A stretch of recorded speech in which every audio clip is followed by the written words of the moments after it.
ಎಲ್ಲರಿಗೂ ನಮಸ್ಕಾರ. ನಾನಿವತ್ತೊಂದು ಆರೋಗ್ಯಕರವಾದಂತಹ ಗೊಜ್ಜು ಮಾಡುವುದು ಹೇಗೆ ಅಂತ ತೋರಿಸ್ಕೊಡ್ತಿದ್ದೇನೆ. ನಿಮ್ಗೆ ನೋಡಿ ಗೊತ್ತಾಗಿರಬಹುದು. ಅರಿಶಿಣದ ಬೇರಿರುತ್ತಲ್ಲ ಅದರಿಂದ ಮಾಡುವಂತಹ ಗೊಜ್ಜು ಇದು. ಹಸಿ ಬೇರು ನೋಡಿ, ಈ ಥರ ಹಸಿ ಅರಿಶಿಣದ ಬೇರು ತೆಕ್ಕೊಂಡು ತೊಳ್ಕೊಳ್ಬೇಕು ಫಸ್ಟು. ಆಮೇಲೆ ಅದ್ರ ಸಿಪ್ಪೆಯನ್ನೆಲ್ಲ ತೆಗೆದ್ಬಿಡ್ಬೇಕು, ಯಾಕಂದರೆ ಮಣ್ಣೆಲ್ಲ ಇರುತ್ತಲ್ಲ ಅದಕ್ಕಾಗಿ. ಸಿಪ್ಪೆಯನ್ನೆಲ್ಲ ತೆಗೆದ್ಬಿಟ್ಟು ನೀಟಾಗಿ ಚಾಪ್ ಮಾಡ್ಕೋಬೇಕು. ಅದನ್ನು ಚಾಪ್ ಮಾಡಿಕೊಂಡು ಈ ರೀತಿ ಒಂದು ಕ್ಯಾಸ್ಟ್ ಐರನ್ದು ಟೆಂಪರಿಂಗ್ ಪ್ಯಾನ್ ಇರುತ್ತಲ್ಲ ಅದಕ್ಕೆ ಅದನ್ನು ತಗೊಳ್ಬೇಕು. ಅದನ್ನು ತೊಗೊಂಡು ಅದರಲ್ಲಿ ಒಂದು ಚಮಚ ತುಪ್ಪವನ್ನು ಹಾಕಿದ್ದೀನಿ. ಅದು ಕರ್ಗೋ ತನಕ ಬಿಡಿ. ಒಂದು 5-6 ಆಗುವಷ್ಟು ಬ್ಯಾಡಗಿ ಮೆಣಸನ್ನು ತೆಗೆದುಕೊಂಡಿದ್ದೀನಿ. ಇದು ಹದವಾಗಿ ಖಾರನೂ ಇದೆ, ಸೊ ಅಷ್ಟು ಸಾಕು ನನಗೆ. ನೋಡಿ, ಈಗ ತುಪ್ಪ ಕರಗಿದೆ. ಅದರಲ್ಲಿ ಈ ಹೆಚ್ಕೊಂಡಿರುವಂತಹ ಅರಿಶಿಣದ ಬೇರನ್ನು ಒಂದು 3-4 ನಿಮಿಷ ತನಕ ಫ್ರೈ ಮಾಡಬೇಕು. ಸ್ವಲ್ಪ ಹಸಿ ವಾಸನೆ ಎಲ್ಲ ಹೋಗಲಿ ಅಂತ, ಮತ್ತು ರುಚಿನೂ ಚೆನ್ನಾಗಿರುತ್ತೆ. ಕೆಲವರು ಇದನ್ನು ಬೆಂಕಿ ಕೆಂಡದಲ್ಲಿ ಸುಟ್ಟು ಮಾಡ್ತಾರೆ, ಅದು ಇನ್ನೂ ಚೆನ್ನಾಗಿರುತ್ತೆ ಆ್ಯಕ್ಚುಲಿ. ನೋಡಿ, ಈಗ ಒಂದು 3-4 ನಿಮಿಷ ಆದಮೇಲೆ ಆ ಬ್ಯಾಡಗಿ ಮೆಣಸಿನ್ಕಾಯಿನೆಲ್ಲ ನಾನು ಈ ಥರ ಸಣ್ಣದಾಗಿ ಕಟ್ ಮಾಡಿ ಇಟ್ಕೊಂಡಿದ್ದೀನಿ. ಏನಕ್ಕೆಂದರೆ ಇದು ಟೆಂಪರಿಂಗ್ ಪ್ಯಾನ್ ಚಿಕ್ಕದಾಗಿದೆ, ಅದಕ್ಕಾಗಿ ಇದು ಹುರಿಯೋಕ್ಕಾಗಲ್ಲ ಅದನ್ನಂತ.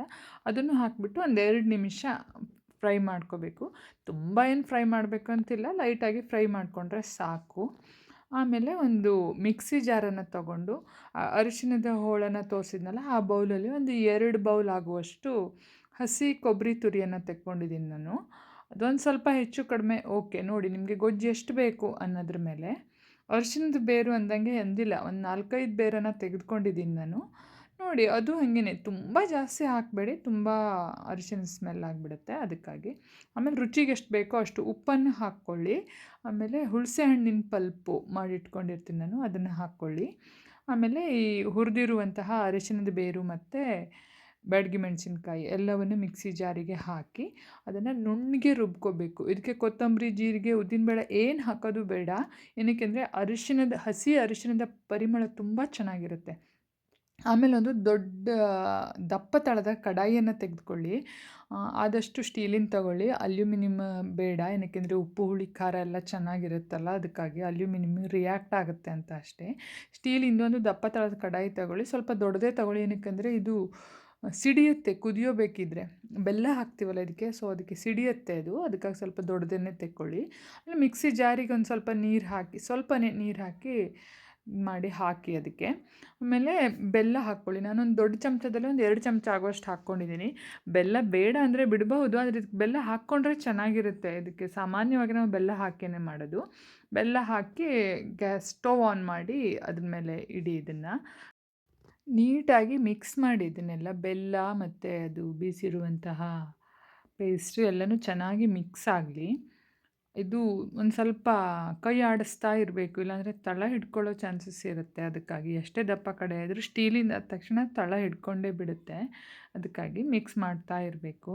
ಇದು ನೋಡಿ, ಒಂದು ಸ್ವಲ್ಪ ಕುದಿಯೋಕ್ಕೆ ಸ್ಟಾರ್ಟ್ ಆದಮೇಲೆ ಮುಚ್ಚಳವನ್ನು ಮುಚ್ಚಿಬಿಡ್ತೀನಿ ನಾನು. ಏನಕ್ಕೆಂದರೆ ಸಿಡಿಯುತ್ತೆ ಬೆಲ್ಲ ಹಾಕಿರೋದ್ರಿಂದ, ಅದು ಮತ್ತೊಂದು ಸ್ವಲ್ಪ ತೆಳ್ಳಗಾಗುತ್ತೆ. ನೋಡಿ, ಕುದಿಯೋಕ್ಕೆ ಸ್ಟಾರ್ಟ್ ಆಯಿತು ಈಗ, ಅದಕ್ಕೆ ಮುಚ್ಚಿಬಿಟ್ಟಿದ್ದೀನಿ. ಮುಚ್ಚಿ ಒಂದು 2 ನಿಮಿಷ ಬಿಟ್ಟು ಮತ್ತೆ ಮುಚ್ಚಳ ತೆಗೆದು ಮತ್ತೆ ಕೈ ಆಡಿಸಿ, ಇಲ್ಲಾಂದರೆ ತಳ ಹಿಡ್ಕೊಳ್ಳುತ್ತೆ. ಅದಕ್ಕಾಗಿ ಆದಷ್ಟು ಇದ್ರ ಸಿಮ್ಮಲ್ಲಿ ಇಟ್ಕೊಂಡೇ ಮಾಡಿ, ಏನಕ್ಕೆಂದರೆ ತುಂಬ ಸಿಡಿಯುತ್ತೆ ಅಂತ ಅಷ್ಟೇ. ಇನ್ನೊಂದು ಸಲ ಎಲ್ಲ ಕೈ ಆಡಿಸ್ಬಿಟ್ಟು ಮತ್ತೆ ಮುಚ್ಚಳ ಹಾಕಿ ಇಟ್ಬಿಡ್ತೀನಿ. ಇನ್ನೊಂದು 2 ನಿಮಿಷ 3 ನಿಮಿಷ ಕುದೀಲಿ ಚೆನ್ನಾಗಿ. ಅದು ಕುದ್ದೆಲ್ಲ ಆದಮೇಲೆ ಒಂದು 2-3 ನಿಮಿಷ ಕುದ್ದಾದಮೇಲೆ 1 ಅಥವಾ 2 ಚಮಚ ತುಪ್ಪ ಸೇರಿಸ್ಕೊಳ್ಳಿ. ಅದಕ್ಕೆ ಒಗ್ಗರಣೆ ಬೇಡ.